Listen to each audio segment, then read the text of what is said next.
Hi hello friends, welcome back my Dhriti vlogs Kannada channel. ಎಲ್ಲರೂ ಹೇಗಿದ್ದೀರಾ? ಎಲ್ಲರೂ ಚೆನ್ನಾಗಿದ್ದೀರಾ ಅಂತ ಭಾವಿಸ್ತೀನಿ.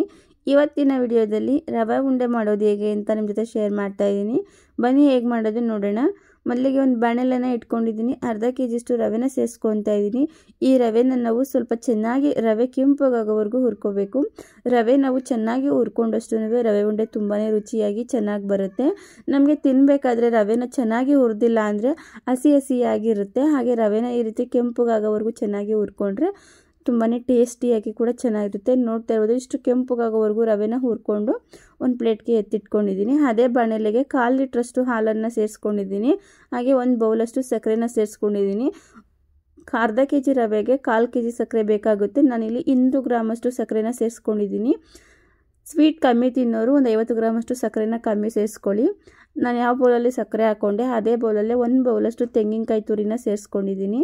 ಈ ತೆಂಗಿನಕಾಯಿ ತುರಿನ ನಾನು ಮಿಕ್ಸರ್ ಜಾರಿನಲ್ಲಿ ಹಾಕ್ಕೊಂಡು ಪೌಡರ್ ಮಾಡಿಕೊಂಡು ಸೇರಿಸ್ಕೊಂಡಿದ್ದೀನಿ. ಈ ತೆಂಗಿನಕಾಯಿ ಜೊತೆಗೇ ನಾನು ಒಂದು 4 ಏಲಕ್ಕಿನ ಹಾಕ್ಕೊಂಡು ಪೌಡರ್ ಮಾಡಿಕೊಂಡು ಹಾಕ್ಕೊಂಡಿದ್ದೀನಿ.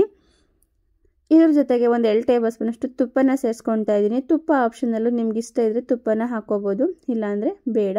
ಹಾಲು, ತುಪ್ಪ, ಸಕ್ಕರೆ ಹಾಗೆ ತೆಂಗಿನಕಾಯಿ ಮಿಶ್ರಣ ಎಲ್ಲ ಚೆನ್ನಾಗಿ ಕುದಿಸ್ಕೊಂಡು ನೋಡಿ ಈ ಕನ್ಸಿಸ್ಟೆನ್ಸಿಗೆ ಬಂದ ನಂತರ ರವೆನ ಹಾಕ್ಕೊಂಡು ಚೆನ್ನಾಗಿ ಮಿಕ್ಸ್ ಮಾಡಿಕೊಂಡ್ರೆ ಆಯಿತು. ಪರ್ಫೆಕ್ಟಾಗಿ ಚೆನ್ನಾಗಿ ಬರುತ್ತೆ. ಇನ್ನು ಸ್ವಲ್ಪ ನೀರು ಥರ ಇದ್ದಾಗಲೇ ಹಾಕ್ಕೊಂಡ್ಬಿಟ್ರೆ ರವೆ ಎಲ್ಲ ಸ್ವಲ್ಪ ಸಾಫ್ಟ್ ಆಗಿಬಿಡುತ್ತೆ. ಅಷ್ಟು ಚೆನ್ನಾಗಿರಲ್ಲ ರವೆ ಉಂಡೆ. ನಾವಿಲ್ಲಿ ಹಾಲು, ಸಕ್ಕರೆ ಮತ್ತು ತೆಂಗಿನಕಾಯಿ ಎಲ್ಲ ಹಾಲು ಸಕ್ಕರೆ ಜೊತೆ ಚೆನ್ನಾಗಿ ನಾವು ಬೇಯಿಸ್ಕೊಳ್ಳೋದ್ರಿಂದ 1 ತಿಂಗಳಾದ್ರೂ ರವೆ ಉಂಡೆ ಏನೂ ಆಗಲ್ಲ, ತುಂಬಾ ಚೆನ್ನಾಗೇ ಇರುತ್ತೆ.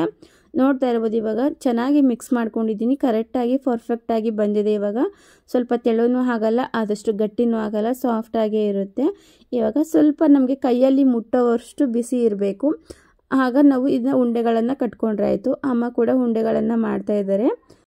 ನೀವು ಇದ್ರ ಜೊತೆಗೆ ಡ್ರೈ ಫ್ರೂಟ್ಸ್ನ ಕೂಡ ಹಾಕೊಳ್ಳೋದಿದ್ರೆ ಸ್ವಲ್ಪ ಬಾದಾಮಿ, ಗೋಡಂಬಿ, ಪಿಸ್ತಾ ಅಥವಾ ದ್ರಾಕ್ಷಿ ಎಲ್ಲ ತುಪ್ಪದಲ್ಲಿ ಫ್ರೈ ಮಾಡಿಕೊಂಡು ಮಾಡ್ಕೋಬೋದು. ಲಾಸ್ಟಕ್ಕೆ ಹಾಕ್ಕೊಂಡ್ರೆ ಆಯಿತು. ತುಪ್ಪದಲ್ಲಿ ಫ್ರೈ ಮಾಡಿಕೊಂಡು ಚೆನ್ನಾಗಿ ಮಿಕ್ಸ್ ಮಾಡಿಕೊಂಡು ರವೆ ಉಂಡೆಗಳನ್ನು ಮಾಡ್ಕೊಂಡ್ರೆ ಆಯಿತು. ತುಂಬಾ ರುಚಿಯಾಗಿರುತ್ತೆ. ನಾನಿಲ್ಲಿ ರವೆ ಉಂಡೆನ ಪ್ಲೈನಾಗೆ ಮಾಡ್ತಾಯಿದ್ದೀನಿ. ಹಾಗಾಗಿ ನಾನಿಲ್ಲಿ ಯಾವುದೇ ರೀತಿ ಡ್ರೈ ಫ್ರೂಟ್ಸ್ನ ನೋಡಿ, ಅರ್ಧ ಕೆಜಿ ರವೆಗೆ ಇಷ್ಟು ರವೆ ಉಂಡೆಗಳಾಗಿದೆ. ನೋಡಿದ್ರಲ್ವಾ ರವೆ ಉಂಡೆ ಹೇಗೆ ಮಾಡೋದು ಅಂತ.